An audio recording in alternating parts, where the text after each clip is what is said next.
Hi, and welcome to Jen and Dan's Natural Healing with Plants, the go-to podcast for holistic health seekers looking to harness the power of nature for health and healing.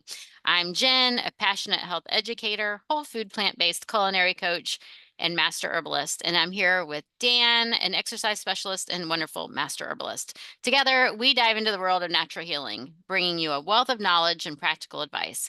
We draw from both traditional wisdom and modern science with herbs and foods to help you achieve optimal health. So today we're putting a little spin on this, right? What do we decide? Blocked up and breaking free. So you have to add a little bit of humor here. We're talking about constipation. It's something most people experience at some point in their lives, but for millions of people, it's actually a chronic issue that impacts quality of life. Yes, and unfortunately, there are a lot of people that have this problem. Yeah. Yeah. And so Dan and I both went to the School of Natural Healing, and it was really the focus of much of what we learned was how if the gut is not healthy and things are not flowing correctly, that is when disease occurs. All disease begins in the gut. And the more and more we learn, Dr. Christopher wasn't aware of well, he may have been aware of the microbiome, but as far as I know, he wasn't. But the more we learn about the microbiome, and microflora and even things like achaia. Is that how you say it? Um, well, the more understand that he was absolutely correct. Our gut is so important as far as absorbing our nutrients, helping create vitamins, and so forth. So it's very critical, the information that we are sharing today, and so important for people to understand. So let's talk about a little bit, what is constipation?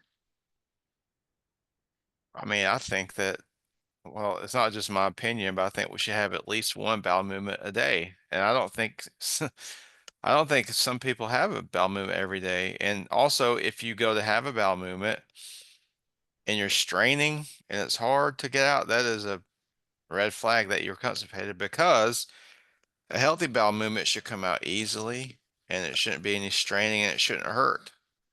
Right. Yeah, it should be fairly quick and easy. Hmm. Yeah, and not difficult, and at least once a day, right? So Dr. Schultz talked a lot about this as well, and he said, he would talk to someone and say, are you going to the bathroom regularly? And regular for some people could have even meant once a month. And so people will say, "Yeah, I'm regular. It's like every time I have my period." And it's like, wait a minute. It should be a lot more often than that. And I know several people that, maybe once a week is normal for them. Normal does not mean that you're not constipated.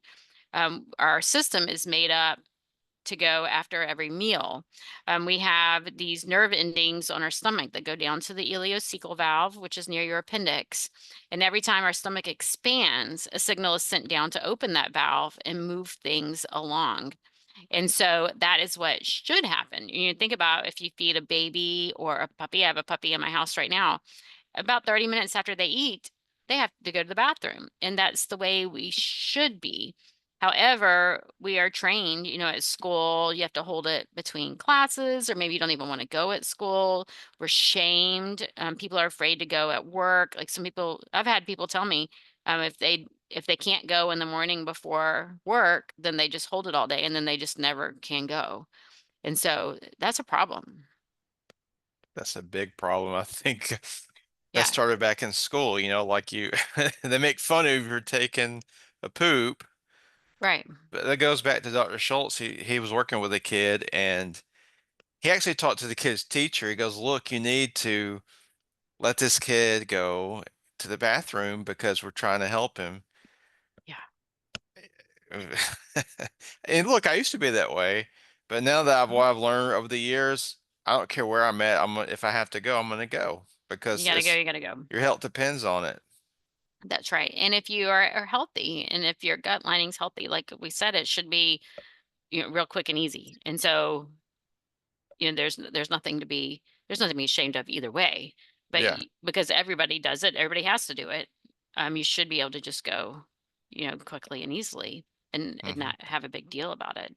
But it was funny, before we started looking up some of the statistics, and we both think the statistics are definitely lower than it should be, which probably because people don't know they have a problem. So their doctors don't know they have a problem. And so that's why statistics are so low. But it says about 16% of adults worldwide. So that's another thing, worldwide have chronic constipation, with 33% of adults over the age of 60. So 1/3 of adults in the world are suffering from this. And women are more likely than men, and that a lot of that will do with hormonal fluctuations. Your hormones definitely can influence gut motility.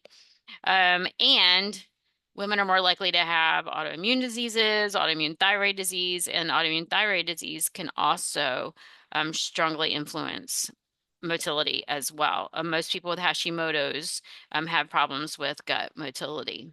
And so those are also coming into play.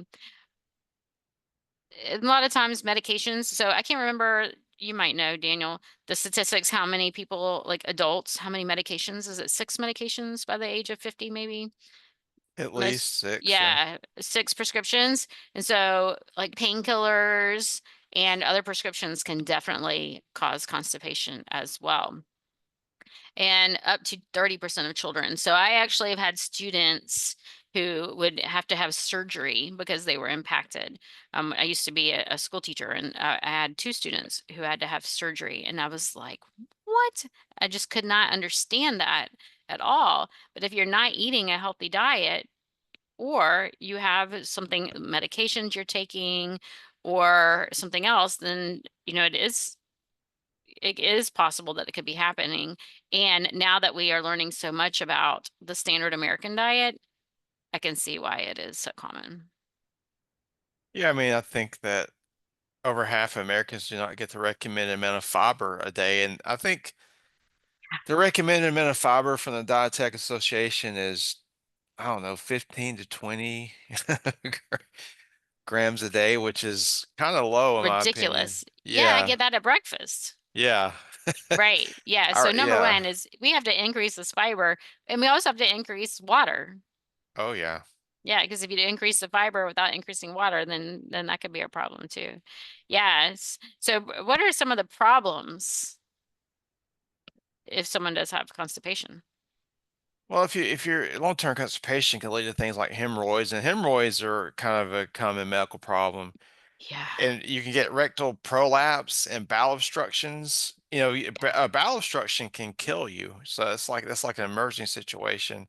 Yes. But it's not just physical health. I mean, it can help you. It not can help you, but if you're constipated a lot, you can have mood swings, brain fog, anxiety, because you have to understand this fecal matter is full of toxins, and if it stays in the colon too long, the body stops to absorb the toxins back into the bloodstream, and it starts to cause these problems.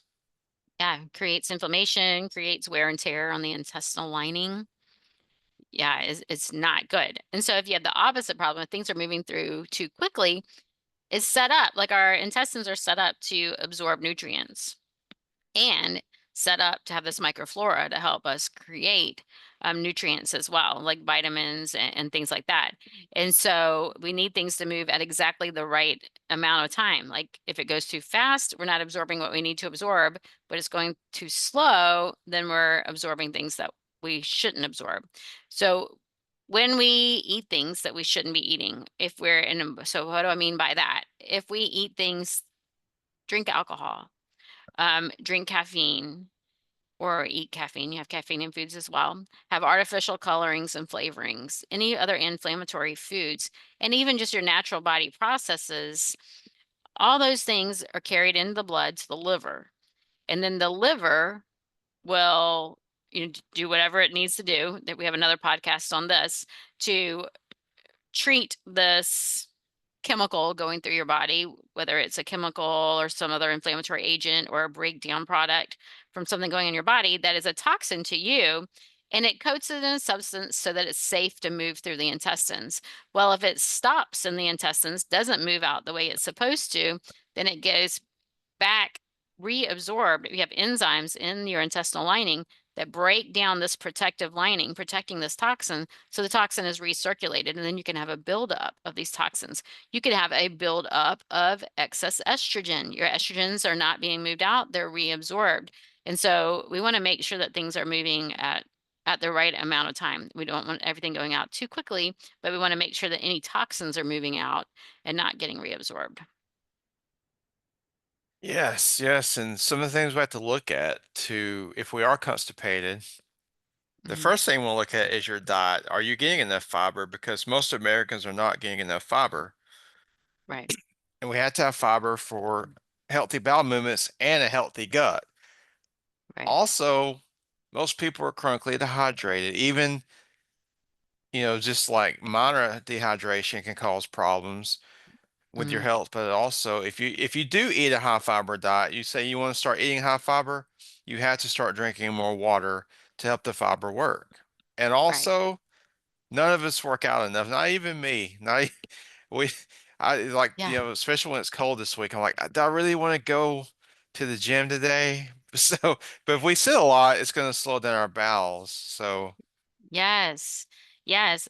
I want to go back to the fiber thing too. So I have read that 95% of Americans do not eat the recommended 25 to 30 grams of fiber. So that means only 5% do, which means if you're listening to this, I mean, hopefully you're in the 5%, but most likely you're not. And so we want to see, how much fiber are you actually eating? Processed foods, foods in boxes, things like that, most of those do not contain fiber. We need to eat produce. And people think that meat has fiber. Meat has no fiber. It may be chewy, you cook it. That is not the fiber that we need for our um, gut health and for moving things along and for creating nutrients that we need as well. And so we definitely need to boost fiber by adding more produce. Go to the produce department, see what's something that you could add that you like and enjoy, and slowly increase your fiber intake. Because if you start adding a lot of fiber at once, then that's going to create gas because your body is not used to breaking those things down. You have to introduce them slowly, and then microbes that are needed for those foods will slowly start to increase to help you break down those foods. So a lot of times people will increase it quickly and say, I can't eat those foods because I get too much gas. But you just need to give it a little bit of time so that you create those microbes, and those are beneficial microbes. So maybe they're creating gas for you today, but it's because you're missing those things that you need to keep your gut lining nice and healthy. They're supposed to be there, but unfortunately, from a poor diet, they're not there. So we have to grow those. We have to help increase those. So slowly increasing the fiber and adding water so you're not dehydrated. And I'm saying water. So coffee is very dehydrating. Tea, black tea. If you here in the South, we drink a lot of sweet tea. The sugar and the tea, those are caffeinated. They're very dehydrating. And so we need to be focusing on water and getting in those liquids, eating water-rich foods, which are in your produce, especially raw produce. And then, like Dan said, moving. If you're sitting too long, things are slowing down. But something that we haven't mentioned is stress. And so we've talked about this on another podcast as well. When we are stressed, our body thinks that we are in danger. If you think about, you know, a million years ago, when people were stressed out, it's because they were in danger. They were trying to get away from something, right? And so when we are stressed, that's not a good time to have to go to the bathroom. Our body, our blood needs to be in our limbs, in our legs, in our arms so that we can fight, we can run, we can do whatever else. And so the blood is taken away from our digestive tract. And so when we're stressed out, everything slows down, including our digestion. And over time, we just get used to not having to go. We lose the sense, that signal of having to go. And so we have to learn to have downtime. And so a lot of our episodes talk about stress management and learning to relax, something that I am definitely working on myself. We have to focus on that. And then I didn't mean to keep going on a tangent. We need to talk about the gut brain connection because a lot of our feel good hormones are created in our digestive tract. And so if we are stressed out and everything's slowed down, we're not creating those feel good chemicals. So let's talk a little bit more about that. yeah, 90% of your serotonin is produced in the gut, and that's the feel good hormone. So if we're not healthy, and it's funny, if you go to the doctor for anxiety, maybe they should be looking at your gut. I doubt they Yes. do, but They don't. They give you a pill, right? When they give you a pill that actually will harm your gut instead of helping you yeah, fix it for yourself. I Right. know, I know. Yeah. Yeah. Yeah, and so that's so important. And so it's just a ripple effect. Like I said, a slow digestion can lead to estrogen dominance, which we hear about estrogen dominance when we hear about estrogen related cancers. And so we definitely want to make sure that we're not constipated so that we can move out those estrogens to help lower that cancer risk. We have to get them out. And we want to make sure that we're creating all of the other like GABA and dopamine. These are all really good, feel good chemicals that we need, not only so that we feel good, we have happiness, we have connection, but also to help us sleep. And so we want to make sure that we're keeping everything healthy for sleep as well. And so it's not just about, the discomfort of not being able to go. It has so much more to do with our overall um, feel good hormones as well. Yes, and so we've talked about some of the things that we can do to relieve this. We talked about fiber-rich foods. We talked about hydration.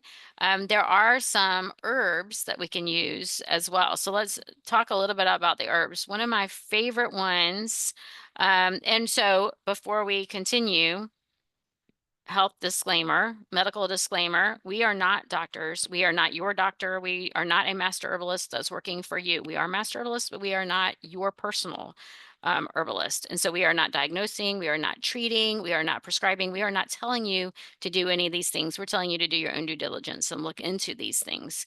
But one that I really like is Triphala, which is an Ayurvedic herb. It's three different herbs combined, actually, but it helps to establish motility, peristalsis actually. It helps to reestablish peristalsis, which is the movement in your intestines to help move things along. And so that's one that I really like. Yeah, that's a good one. I've never used that one, but I've heard about it I have another friend, he's an Indian naturopath, and he uses that a lot in India. Mhm. From our side, I think that I do like Cascara Sagrada because it's not too potent, but it gives you a nice gentle bowel movement.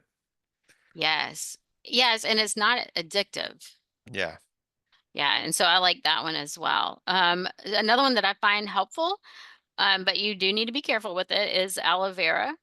It can be a nice laxative. However, you can have too much. You want to make sure that you buy one that is latex free and is organic.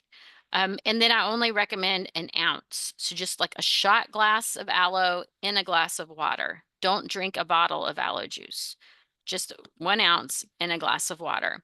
If that doesn't work for you, then the next day have an ounce in a glass of water twice a day. And so we're still not drinking the bottle of aloe juice. It's an ounce of aloe in a glass of water, maybe morning and at night. And then that usually is a pretty good relief right there. And then another one that I really like is psyllium husk. But if you have too much psyllium husk, that can be constipating. And so you want to make sure that you're having just the right amount. So if you buy psyllium husk, make sure that you read how much you should take because it depends on if you have a powder or if you just have the seeds, that kind of thing too. And so you want to be careful with that one. So dandelion root tea is also one that can help. It's a mild diuretic and digestive aid, which I've never used it a lot for that, but it's also I use it for my liver mostly. Of Yeah, me too. course, it's Actually, I'm all. drinking some right now. Are you? Yeah. That's really good. Hmm. Another one out there in the market, it's not. What do you think about senna? I know it's kind of harsh for some It can be a people. little bit harsh and maybe cramping. And so if someone does use senna or even Cascara Sagrada, it's good to pair it with like some ginger Yeah. to help with any gas or cramping. Ginger is wonderful for that. And ginger is very mild as well. It is warming. So if you are someone who tends to be really hot, it's also dry. And so if you're a really dry person, lots of dry skin, dry mouth, maybe some symptoms of Sjogren's, then you may want to watch your ginger intake. But pairing ginger with senna can be very helpful. Yeah. And then, so, I mean, can you think of any other herbs before I move on? I was started to go on. No, those are some of the main ones I would recommend. So, Yeah, me too. And I like Dr. Christopher's lower bowel formula. oh Dr. yeah. Schultz also has an intestinal formula as well, and those can be very effective. But you want to make sure that you read the ingredients on all of those as well, because if you're sensitive to one of the herbs in there, then you don't want to take a combination. It would be better to go with a single and go with, or even make your own blend, if that's something that you can do. Yes, and so we talked about herbs, we talked about exercises, and so some really great exercises. It can be any form of exercise. If you are weightlifting, you want to make sure you're not holding your breath when you're doing weightlifting. A lot of times people will start weightlifting and then they have to go to the bathroom. And so you want to be mindful of that as well. But walking, any kind of gentle movement that's moving all the muscles in your body. Yoga can be helpful. I know when my kids were little, jumping in that they jumped in the pool, then 5 minutes later they were jumping out of the pool and running to the bathroom. And so that can be, swimming can definitely be one of those that's very helpful. Or even just stretching, yoga, all of those can be helpful. Or in just deep breathing. I'm doing qigong exercises or any type of breath work can be helpful as well, because you're moving. If you're deep breathing into the belly, then you're expanding and relaxing the belly, which relaxes your body, restores movement in your intestines. The blood goes back from your limbs into the gut, into your internal body to help move things along. Yes, those are all good. Also, I find that light jogging and Hmm. rebounding, and even doing body weight squats, something because that squat position, a lot of Yes. sometimes they'll stimulate your bowels. So Yes. yeah, movement is Yes. medicine. Movement is medicine. Amen. Absolutely. Yes. And then from the emotional side, Mm. making sure that you are working on stress management. It's like a broken record. I feel like we're saying that in every episode these days. Stress management. And our intestines, our digestive system, if we go back to like traditional Chinese medicine, even Ayurvedic medicine, stress and fear and even embarrassment can be held in the gut. We talk about different emotions being stored in our organs. Dr. Schultz talked about that a lot. And so those things can also really strongly affect our digestive system. Yes, it can. So, and like on that note, I feel like a lot of people they don't want to talk about their bowel habits. I have clients they're like, Right. well, how's your bowel movements? And some people don't want to talk about that, but They're look, fine. it's yeah, they're fine. I have a bowel movement once a month. Yeah. Yeah. Yeah. Oh, I'm It- fine. It's all good. Let's not discuss. yeah. Yeah, let's not talk about it, but don't feel isolated with it. If you come to a practitioner like us that deals with, I mean, bowel movements is that's one of our first teachings, and it's Right. true. Even with weight loss, if you're on a diet where you have more bowel movements, you'll tend to lose more weight. If that, so it's Right. Right. Right. But you don't want it to go too fast because you still no. need to absorb all of your nutrients. And so Oh yeah. it's all so important. Yes. And so you don't want to take laxatives to make yourself go. Uh-uh. Yes, we need to restore, because then that's going to disrupt your microflora and then you'll end up getting sick. And so make sure that you're doing it appropriately through food and movement and stress management. Yes. So, do you have anything else that you would like to add, um, Dan, before we sign off? No, I think we covered it. I think I can't think of anything else. Yeah, I think that we're good. Yes, if you have any questions, please comment below. We love to hear from you. You know we love to hear from you. Like and subscribe to our channel. Share this with someone that you know. Hopefully there are other people that you know that you can talk about this stuff. Two, you can always talk to us as well. You can find ways to private message us. You can find me at holisticgen.com, and you can find Dan at danthenaturalman.com. You can learn all about our recipes, our programs. I even have a membership, and I would love for any of you to join that. And Dan has a program that he's getting ready to launch as well. So I hope that you will connect with us. And until next time, I hope that you find ways to move things along and break free. Thank you for joining us.